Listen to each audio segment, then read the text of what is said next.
بسم الله الرحمن الرحيم. الحمد لله والصلاة والسلام على رسول الله وعلى آله وصحبه ومن والاه. أما بعد، أعوذ بالله السميع العليم من الشيطان الرجيم من همزه ونفخه ونفثه. بسم الله الرحمن الرحيم. رب اشرح لي صدري ويسر لي أمري واحلل عقدة من لساني يفقهوا قولي. سبحانك لا علم لنا إلا ما علمتنا إنك أنت العليم الحكيم. اللهم لا سهل إلا ما جعلته سهلا وأنت تجعل الحزن إذا شئت سهلا. معزز طلبة اور طالبات، پچھلی کلاس کے اختتام کے بعد ہارون نے ایک سوال کیا تھا کہ کیا جبرائیل علیہ السلام کے علاوہ اور بھی کوئی فرشتے ایسے ہیں جو وحی لے کر نازل ہوتے ہیں؟ کیا سوال یہی تھا ہارون؟ جی. اور آپ نے سورۃ الکوثر کے سلسلے میں آپ نے کچھ کہا کہ ایک حدیث ہے فرشتہ پہلی بار نازل ہوا ہے اس کو لے کر، یہی والی کوئی حدیث آپ نے ذکر کی؟ ہاں، تو اس کی میں نے تحقیق کی. سورۃ الکوثر کے سلسلے میں ایسی کوئی روایت نہیں ہے کہ اس کے لیے ایک الگ سے فرشتہ آیا ہو یا کوئی خوشخبری دی ہو.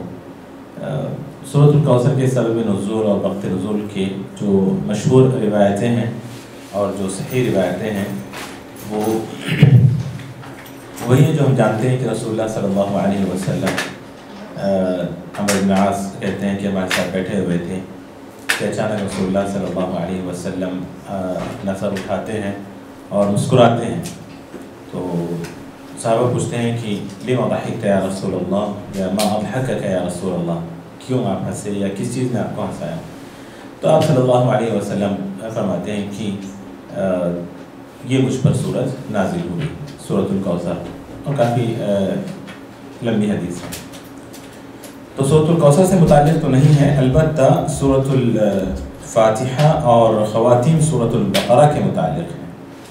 حدیث اس طرح سے ہیں: اخرج الامام مسلم في الصحيح عن ابن عباس قال بينما جبريل قاعد عند النبي صلى الله عليه وسلم سمع نقيضا من فوقه فرفع رأسه فقال هذا باب من السماء فتح اليوم لم يفتح قط إلا اليوم فنزل منه ملك فقال هذا ملك نزل إلى الأرض لم ينزل قط إلا اليوم فسلم وقال أبشر بنورين أوتيتهما لم يؤتهما نبي قبلك. عليكم السلام.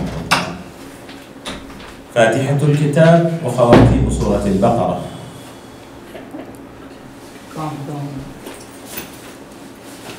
لن تقرأ بحرف منها إلا أعطيته.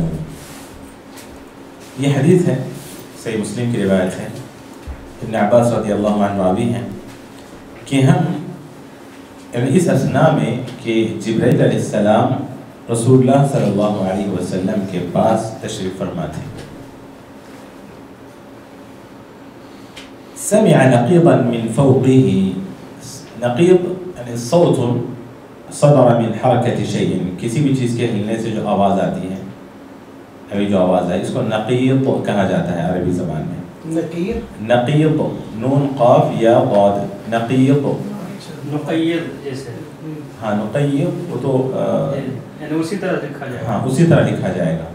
نقیض کہتے ہیں کسی بھی چیز کے ہلنے سے جو آواز نکلتی ہے اس آواز کو. سمع نقیضا من فوقه، اوپر سے یہ آواز سنی، فرفع رأسه، سر اٹھایا اپنا، فقال هذا باب من السماء، جبرائیل علیہ السلام نے کہا کہ هذا باب من السماء من ابواب السماء، یہ آسمان کے دروازوں میں سے ایک دروازہ ہے.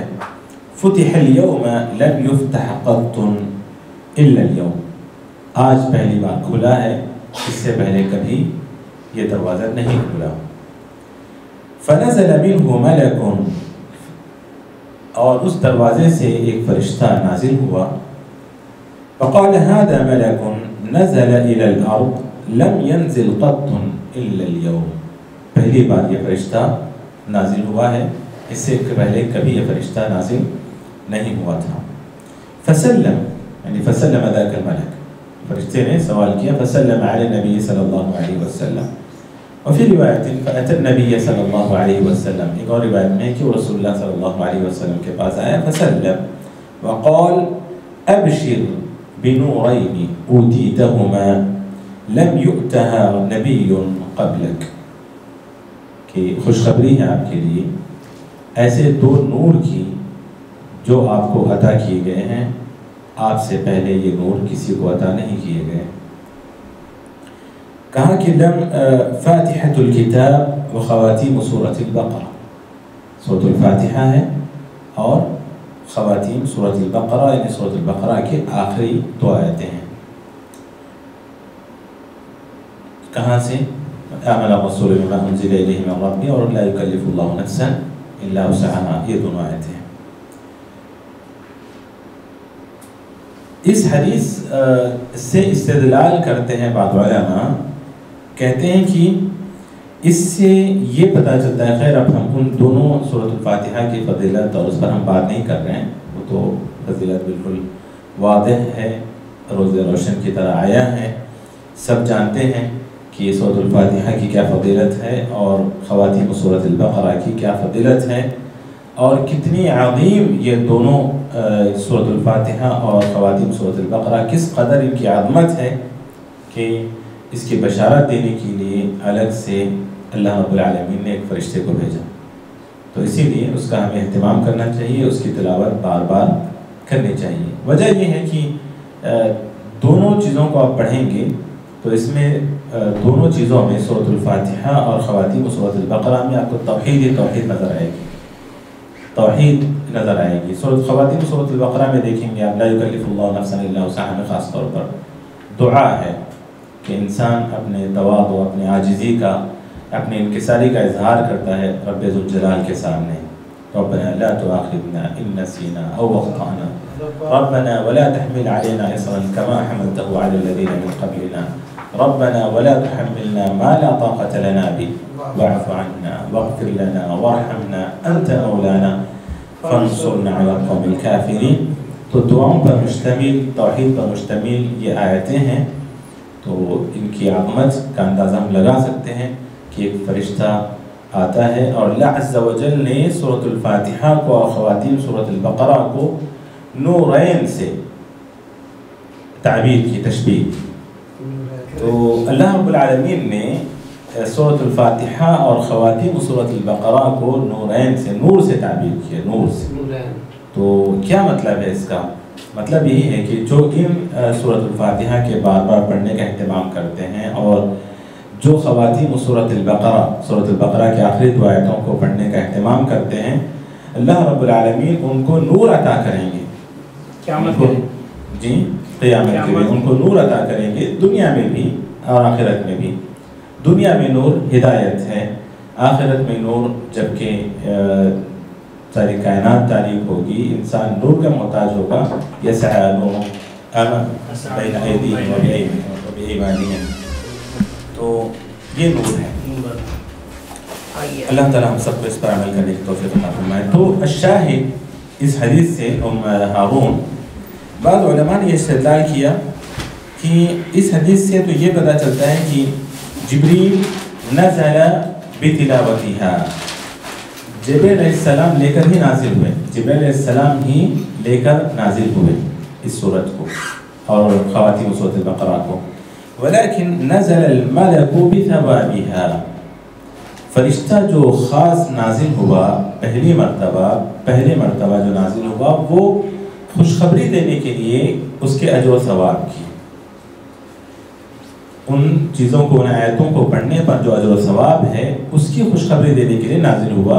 بعض علماء نے یہ استدلال کیا ہوا ہے، ابن عطیہ وغیرہ جیسے مفسرین نے بھی یہی کہا ہے اور امام قرطبی نے بھی تفسیر میں یہی چیز نقل کی ہے۔ بعض علماء نے استدلال کرتے ہوئے ایک تو فضیلت بتائی ہے اور دوسرا کہا کہ اس سے یہ پتہ چلتا ہے کہ جبرائیل علیہ السلام کے علاوہ اور بھی فرشتے تھے جو انبیاء پر نازل ہوتے تھے۔ شیخ سوال ہے کہ یہ فرشتہ صرف خوشخبری لے کر آیا ہے، یہ چیزیں لے کر نہیں آیا، یعنی اختلاف ہے۔ دیکھیں حدیث میں، حدیث آپ کے سامنے سنا دی میں نے، اب اس حدیث سے علماء جو استنباط کرتے ہیں تو وہ 2 طرح کے ہیں۔ بعض نے کہا کہ اس سے جو چیز سمجھ میں آ رہی ہے، اور ان کی یہ شروحات پڑھنے سے پہلے میرے ذہن میں بھی جو بات ہے وہ یہی تھی جو بالکل ظاہر ہے، کہ جبرائیل علیہ السلام وہاں بیٹھے ہیں رسول اللہ صلی اللہ علیہ وسلم کے پاس، بینما قاعد جبریل قاعد عند نبی صلی اللہ علیہ وسلم. تو مطلب یہ کہ جبرائیل علیہ السلام وہ وحی لے کر آ گئے ہیں. پھر ایک فرشتہ آتا ہے اور آ کر وہ کہتا ہے کہ ابشر بنورین اوتیتہما لم یؤت نبی قبلک. وہاں پر وہ فرشتہ نازل آیتوں کو پڑھتا نہیں ہے جس طرح جبرائیل علیہ السلام وحی کو لے کر نازل ہوتے اور رسول اللہ صلی اللہ علیہ وسلم کے پاس پڑھتے تھے. تو اس کی وضاحت نہیں ہے. حدیث میں کیا ہے؟ حدیث میں ہے کہ نزل ملک فأتى النبي صلی اللہ علیہ وسلم فسلم علی النبی صلی اللہ علیہ وسلم وقال ابشر بنورین اوتیتہما لم یؤت نبی قبلک. کہ دو نور کی خوشخبری ہے تمہارے لیے جو تمہیں دی گئے ہیں، تمہیں دیے گئے ہیں دو نور، تم سے پہلے کسی نبی کو وہ نور نہیں دیے گئے. تو اس سے یہ سمجھ میں آ رہا ہے کہ جبرائیل علیہ السلام نے جبرائیل علیہ السلام وحی کے ذریعے یہ سورۃ الفاتحہ اور خواتیم سورۃ البقرہ رسول اللہ صلی اللہ علیہ وسلم تک پہنچا چکے، لیکن اس کی عظمت، اس کا اجر و ثواب بتانے کے لیے اللہ رب العالمین نے دوسرے فرشتے کو بھیجا. تو اس سے اس کی عظمت، ان آیتوں کی عظمت اور بڑھ جاتی ہے، سورۃ الفاتحہ کی اور سورۃ البقرہ کے آخری قرآن میں ایک آیت ہے جس سے یہ استدلال ہوتا ہے، میری سمجھ میں آ رہا ہے کہ قرآن پورے کا پورا جبرائیل علیہ السلام لے کر آئے ہیں، اور وہ یہ آیت ہے، وہی بہت آیتیں ہیں، قرآن پورا کا پورا جبرائیل علیہ السلام لے کے. اس کی دلیل یہ ہے وَإِنَّهُ لتنزیل رب العالمین نازل بہ الروح الامین علی قلبک لتکون من المنذرین. تو یہاں پورے قرآن کی طرف اشارہ ہے اور جبرائیل لے کر اترے ہیں. اس کا مطلب ہے بالکل اس طرح کی اور بھی بہت ساری آیتیں ہیں جو یہ ثابت کرتی ہیں کہ جبرائیل علیہ السلام ہی قرآن پورا لے کر موکل بالوحی تھے، وحی کی لانے کی ذمہ داری انہی کی تھی. یہ بہت ساری آیتیں اس پر دلالت کرتی ہیں. لیکن اس حدیث سے علماء نے جو استدلال کیا ہے وہ یہ کہ ایک تو جو بھی میں نے بتا دیا کہ جبرائیل علیہ السلام نے نازل کیا، دوسرے جو فرشتے آئے، دوسرا جو فرشتہ آیا تھا وہ بشارت اور خوشخبری دینے کے لیے اس کے اجر و ثواب کی. بعض علماء یہ استدلال کرتے ہیں کہ انبیاء کے پاس جبرائیل علیہ السلام کے علاوہ اور بھی رسول آیا کرتے تھے. انبیاء کے پاس جبرائیل علیہ السلام کے علاوہ اور بھی رسول آیا کرتے تھے، اور انہوں نے بھی یہ نہیں کہا کہ اور بھی رسول وحی لے کر آیا کرتے تھے، یہ کسی نے نہیں کہا. سورۃ فاتر کے شروع میں ہے نا کہ جاعل الملائکۃ رسلا اولی اجنحۃ مثنی و ثلاث. تو فرشتے آتے تھے. تو امید کے جواب ہمارا کوئی سوال ہے پھر اس پر؟ نہیں، اس میں نہیں ہے. وہ ایک اور سوال تھا کہ جو لوح محفوظ میں ہم کہتے ہیں کہ قرآن اللہ تعالیٰ کے مطلب وہاں سے لیا جاتا ہے، لیکن میرا یہ سوال تھا کہ جبرائیل امین علیہ السلام وہ انہوں نے اللہ سبحانہ و تعالیٰ سے سنا اور رسول اللہ صلی اللہ علیہ وسلم کو بتایا، وہی جب نازل ہوئی. تو لوح محفوظ سے نہیں لیا گیا، لوح محفوظ کے لیے مطلب وہاں پہ علیحدہ لوح محفوظ میں ہے، لیکن جبرائیل علیہ السلام نے اللہ سبحانہ و تعالیٰ سے سنا براہ راست، ہر وہی سن کے اترے وہ. جی میں نے یہی کہ وہاں سے براہ راست اللہ سے سنا یا لوح محفوظ سے لیا. دیکھیں آپ لوح محفوظ میں، لوح محفوظ کی کیا شکل آپ کے ذہن میں آ رہی ہے؟ کیا ایسی شکل آ رہی ہے مثلا کوئی ایک مطلب کوئی کمرہ ہے یا پھر کوئی جگہ ہے یا پھر کوئی ایک الگ قسم کی چیز ہے جو وہاں پر رکھ دی گئی ہارڈ ڈسک کی طرح اور پھر وہاں سے لے کر آ رہے ہیں؟ لوح محفوظ کی شکل تو ہمیں نہیں پتا، اب ہم اس کو ہارڈ ڈسک کے تعبیر کریں، یہ ساری ہماری اپنی سوچ ہے. لیکن یہ آپ سوچیں کہ یہ کلام رب العالمین کا ہے، یہ کلام رب العالمین کا ہے. لوح محفوظ میں بیک وقت سارا کلام اللہ تعالی نے نازل کیا ہے، ٹھیک، لوح محفوظ میں.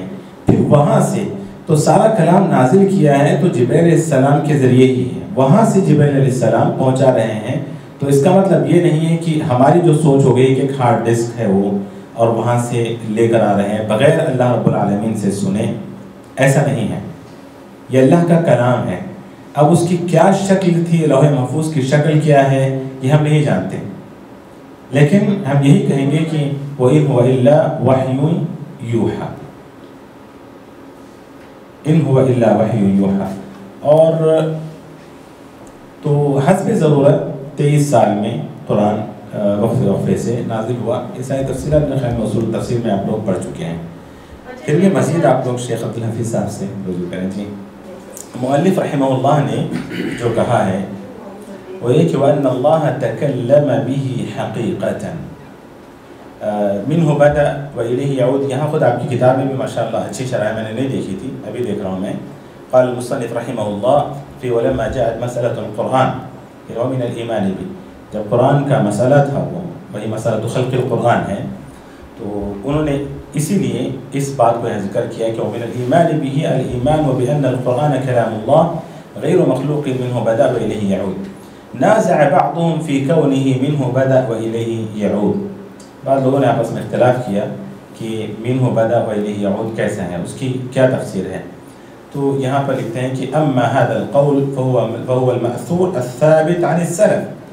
یہ جو قول ہے یہ اسلاف سے ثابت ہے، مطلب صحابہ وغیرہ سے بھی یہ ثابت. جیسے عمرو بن دینار کہتے ہیں ادرکت الناس منذ 70 سنة يقولون الله الخالق وما سواه مخلوق إلا القرآن فإنه كلام الله غير مخلوق منه بدأ وإليه يعود. یہ نہیں سمجھنا کہ امام ابن تیمیہ رحمہ اللہ نے یہ اپنا اصول بنایا ہے. انہوں نے اصول بنایا، ایسی بات نہیں ہے. ان سے پہلے والے لوگوں نے بھی یہ بات کہی ہے. دلیل کے طور پر عمرو بن دینار کا قول نقل کرتے ہیں، کہتے ہیں کہ ادرکت الناس منذ 70 سنة، مطلب 70 سالوں سے میں لوگوں کو دیکھ رہا ہوں جو یہی کہتے ہیں کہ اللہ الخالق وما سواہ مخلوق، اللہ خالق ہے اور اس کے سوا جو بھی ہے وہ مخلوق ہے، الا القرآن، سوائے قرآن کے. فإنه کلام اللہ غیر مخلوق، واللہ کا کلام ہے مخلوق نہیں ہے. منہ بدأ وإلیہ یعود، اور قرآن اسی سے ہے اور اسی کی طرف لوٹے گا. وقد جمع غیر واحد ما في ذلك من الآثار عن النبي صلی اللہ علیہ وسلم والصحابہ والتابعین. کہتے ہیں کہ صرف عمرو بن دینار نہیں بلکہ اور بھی صحابہ اور تابعین سے ایسے آثار موجود ہیں، جیسے حافظ ابی الفضل بن ناصر اور حافظ ابی عبداللہ المقدسی، ان ساروں نے بھی یہ بات لکھی ہے. اور منہ بدا کا کیا مطلب ہے یہاں پر لکھ رہے ہیں کہ فَإِنَّ قَوْلَهُ مِنْهُ بَدَا، کیا مطلب تھا ان کا جو کہتے تھے کہ منہ بدا قرآن کے بارے میں، هُوَ الْمُتَكَلِّمُ بِهِ، یعنی اللہ ہی نے بات کی ہے، وہ منہ بدا. وَهُوَ الَّذِي أَنزَلَهُ مِن لَدُنْهُ، اور اللہ رب العالمین نے اپنے پاس سے اس کو نازل کیا ہے. لَيْسَ هُوَ كَمَا تَقُولُ الْجَهْمِيَّةُ، ایسی بات نہیں ہے جیسے جہمیہ کہتے ہیں کہ انه خلق فی الہوا، قرآن جو ہے نا وہ ہوا میں پیدا کر دیا گیا. او بدأ من عند غیرہ، شروع کسی اور سے ہوا. یہ جہمیہ کا اپنا عقیدہ ہے، یہ سوچ ہے، ایسی بات نہیں ہے. وَأَمَّا إِلَيْهِ يَعُودُ، إِلَيْهِ يَعُودُ کا کیا مطلب ہے کہ اسی کی طرف لوٹے گا. تو فَإِنَّهُ يُسْرَى بِهِ فِي آخِرِ الزَّمَانِ، یہ آخری زمانے میں جو ہوگا، من المصاحف والصدور فلا يبقى في الصدور منه كلمة، کہ آخری زمانے میں قرآن راتوں رات چھین لیا جائے گا، نکال لیا جائے گا. مصاحف سے بھی جو نسخے ہمارے پاس ہیں وہ مصحف ہے، اور اس میں جو ہم پڑھتے ہیں وہ قرآن ہے. تو مصاحف سے بھی اور سینوں سے بھی نکال لیا جائے گا. علم اٹھا لیا جائے گا. جی نہیں، اس قرآن کے بارے میں ہی ہے، آپ نہیں تھے حدیث جیسے ابھی ہمیں جو سنتے یاد ہے وہ سب بھول جائیں گے، سب بھول جائیں گے.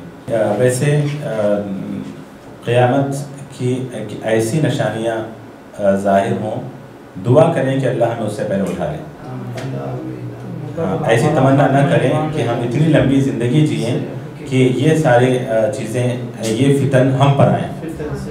فی الحال جو فتنے ہیں وہ ہم سے برداشت نہیں ہو رہے ہیں. اب یہ اتنے بڑے فتنے ہم کیسے برداشت کریں گے کہ ہمارے سینوں سے قرآن اٹھا لیا جائے.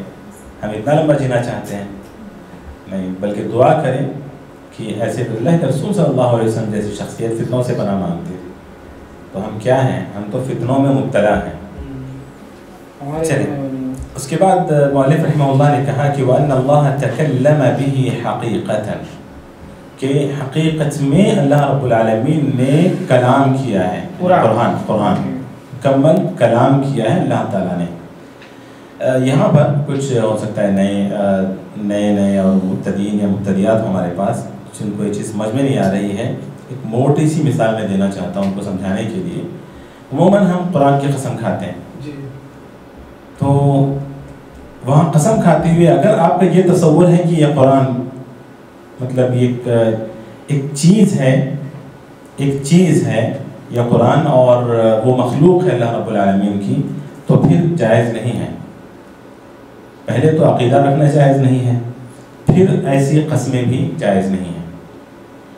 تو قرآن کی قسم کی اجازت علماء نے جو دی ہے وہ اسی لیے کیونکہ قرآن بول رہا ہوں میں، پھر سے آپ کے ذہن سے نہ نکل جائے، قرآن مصحف نہیں۔ ہم جو قسم کھاتے ہیں وہ قرآن کی ہے، مصحف کی نہیں۔ تو اسی لیے بولتے ہیں قرآن لاتے ہیں، اس کے اوپر ہاتھ رکھتے ہیں، مصحف ہے تو اس پر ہاتھ رکھ کر وہ جس پر ہاتھ رکھتے ہیں اس کے اندر جو بین السطور ہے وہ قرآن ہے۔ خاص طور پر کچھ مبتدیات ہمارے ساتھ ہوں تو میں ان کے لیے ایک بہت چھوٹی سی چیز بتا رہا ہوں میں ان کے لیے۔ تو قرآن کی قسم کھائی جا سکتی ہے کیونکہ قرآن صفت من صفات اللہ، کیونکہ انه کلام اللہ۔ وَأَنَّ اللَّهَ تَكَلَّمَ بِهِ حَقِيقَةً حقیقت میں اللہ رب العالمین نے بیان کیا ہے۔ کیا مطلب ہے حقیقت میں؟ اللہ رب العالمین کی تمام صفات حقیقی ہیں، اللہ رب العالمین کی تمام صفات حقیقی ہیں۔ وَإِذَا كَانَ كَلَامُ اللَّهِ حَقِيقَةً فَلَا يُمْكِنْ أَن يَكُونَ مَخْلُوقًا۔ ابن عثیمین رحمہ اللہ کہتے ہیں کہ اگر کلام اللہ حقیقی ہے تو پھر حقیقت میں اللہ تعالیٰ نے بات کی ہے تو پھر وہ مخلوق کیسے ہو سکتی؟ ورنہ پھر اللہ رب العالمین کی دیگر صفات کو بھی آپ کو مخلوق کہنا پڑے گا، جبکہ کوئی اس بات کو نہیں کہتا۔ تو لِأَنَّهُ صِفَتُهُ اللہ رب العالمین کی کا جو کلام ہے وہ اس کی صفت ہے، اور اللہ تعالیٰ کی صفت مخلوق نہیں ہو سکتی۔ امام احمد بن حنبل رحمہ اللہ کہا کرتے تھے کہ جس نے کہا کہ قرآن کا ایک لفظ ہی مخلوق ہے، ایک لفظ بھی مخلوق ہے، وہ جہمی ہے، اور جو کہا کہ قرآن مخلوق نہیں ہے، صرف اتنا کہتے ہیں قرآن غیر مخلوق ہے، تو کہا کہ وہ مبتدع ہے، بدعتی ہے۔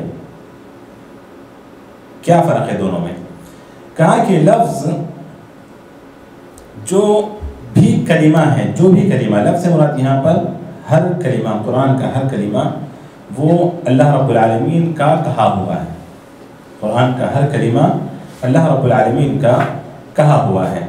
اب الفاظ کی قسمیں وغیرہ جنہوں نے نحو اور صرف وغیرہ پڑھا ہے وہ اچھی طرح جانتے ہیں کہ لفظ کا اطلاق کن کن چیزوں پر ہوتا ہے اور الفاظ کتنے طرح کے ہوتے ہیں۔ پتہ ہے نا آپ لوگوں کو الفاظ کتنے طرح کے ہوتے ہیں؟ تو الفاظ میں اسم بھی ہے، فعل بھی ہے، حرف بھی ہے، کیا کوئی بڑی چیز نہیں بول رہا ہوں۔ لفظ کے کلمے کے اقسام، لفظ ایک کلمہ ہے، ایک کلمہ ہے، میں پڑھا نا کہ لفظ ایک کلمہ ہے جس کا کوئی معنی ہوتا ہے، وہ اسم ہے، وہ فعل ہے، وہ حرف ہے۔ لفظ میں موضوع ہے اور لفظ ایک محمل ہے۔ لفظ جو موضوع ہوتا ہے مطلب یہ کہ اس کا ایک معنی ہو، سمجھ میں آ جائے، ہاں، جس کا معنی ہو وہ موضوع ہے لفظ، جس کا معنی سمجھ میں نہیں آتا وہ محمل ہے۔ کئی ایسے کلمات یا الفاظ شاید ہماری زبان سے نکل جاتے ہیں کبھی، جس کا کوئی معنی نہیں ہوتا، جیسے پانی وانی ہو گیا، پانی سمجھ میں آیا تو وانی تو نہیں سمجھ میں آیا، وانی ہے نا، تو محمل، چائے وائے، چائے وائے، روٹی ووٹی، روٹی ووٹی، تو ووٹی اگر کوئی بولے کہ بھئی آج وائے لے کر آؤ کیا ہوگا؟ آج ہم وانی پینا چاہتے ہیں، ساتھ روٹی لے آنا، ہاں ساتھ دو بوٹیاں بھی لے آنا، ہاں بوٹیاں بھی لیں آپ، جب بوٹیاں کہا تو شاید روٹیاں دے دیں گے آپ کو لوگ۔ تو بہرحال ایسے کچھ کلمات ہیں جن کا معنی مطلب نہیں ہوتا تو ان کو الفاظ محملہ کہا جاتا ہے۔ تو اللہ رب العالمین کا ہر لفظ یہ موضوع ہے، ذو معنی ہے، اور اللہ رب العالمین چونکہ وہ اللہ تعالیٰ کا کلام ہے۔ اور اب دیکھیں انسان جو الفاظ ادا کرتا ہے نا، تو ادا کرنے کے لیے اب یہاں پر کئی لوگ جو انکار کرتے ہیں ان چیزوں کا، وہ دراصل تشبیہ اور تمثیل میں مبتلا ہو جاتے ہیں وہ لوگ۔ کہتے ہیں کہ الفاظ کو ادا کرنے کے لیے زبان چاہیے، 2 ہونٹ چاہیے، اگر اسے ہونٹ کاٹ دیا جائے تو الفاظ ادا نہیں ہوتے، زبان نہیں ہو تو الفاظ ادا نہیں ہوتے. تو کہتے ہیں زبان الفاظ کو ادا کرنے کا ہم قرآن کو ملفوظ کہیں گے، اللہ کا کہا ہوا کہیں گے، تو پھر اللہ رب العالمین کے لیے منہ چاہیے، زبان چاہیے، پھر دہان بھی اگر نہ ہو تو پھر وہ بھی الفاظ صحیح نہیں کرتے، ہونٹ نہ ہو تو اس طرح کی تمثیل پھر انکار کر بیٹھتے ہیں. سمجھ رہے ہیں آپ؟ تشبیہ و تمثیل میں مبتلا ہوتے ہیں خود ہی اپنی عقل کو استعمال کر کے، اپنی عقل کو وہاں پر دخل لیتے ہیں، عقل کو داخل کرتے ہیں اور پھر ایک فتنے میں مبتلا ہوتے ہیں، پھر ایک نیا مسئلہ کھڑا کرتے ہیں. تو یہ ساری چیزیں، یہ الفاظ، انسان کے الفاظ کی ادائیگی کے لیے چیزیں چاہیے. ان اللہ علی کل شیء قدیر. انسان کو الفاظ ادا کرنے کے لیے ساری چیزیں چاہیے. پھر ہم کیوں اللہ عز و جل کی ذات کو مخلوق سے تشبیہ دینے لگ جاتے ہیں؟ جب آپ اللہ عز و جل کی ذات کو مخلوق سے تشبیہ دیتے ہیں تبھی آپ کے ذہن میں یہ باتیں آتی ہیں کہ الفاظ کو ادا کرنے کے لیے منہ چاہیے، زبان چاہیے، ہونٹ چاہیے، فلاں چاہیے. ہمیں یہ ایمان رکھنا چاہیے کہ اللہ تعالیٰ اپنے شاہن شان ہیں. اللہ رب العالمین، ہم نہیں جانتے اللہ تعالیٰ کس طرح بات کرتا ہے، اللہ تعالیٰ کس طرح سنتا ہے. ہمارے الفاظ ہماری زبان سے جو نکلتے ہیں ان کی حیثیت اتنی ہے کہ ہم جو سامنے ہیں ان کو سنا سکتے ہیں. اب جدید وسائل کے ذریعے ہو سکتا ہے ہم کسی کو سنا دیں، ورنہ اللہ عز و جل جب کہتا ہے ساری کائنات کو سنا سکتا ہے. کسی ایک تنہا شخص کے دل میں وہ خیال پیدا کر سکتا ہے. یہ اللہ تعالیٰ کی قدرت ہے، اس کے کلام کی، اس کے الفاظ کی. ہم کیسے مخلوق سے اس کو تشبیہ دیتے ہیں؟ تو اللہ رب العالمین ایک ایک لفظ قرآن کا یہ اللہ رب العالمین کا کہا ہوا ہے. نماز کا ٹائم کیا؟ عفواً جی چلے نماز پڑھ لیتے ہیں انشاءاللہ. چلے یہیں پر اپنی بات کو روکتے ہیں. اللہ رب العالمین سے دعا ہے کہ اللہ تعالیٰ ہمارے عقائد کی اصلاح فرما، ہر طرح کی بدعقیدگی سے اللہ تعالیٰ ہماری حفاظت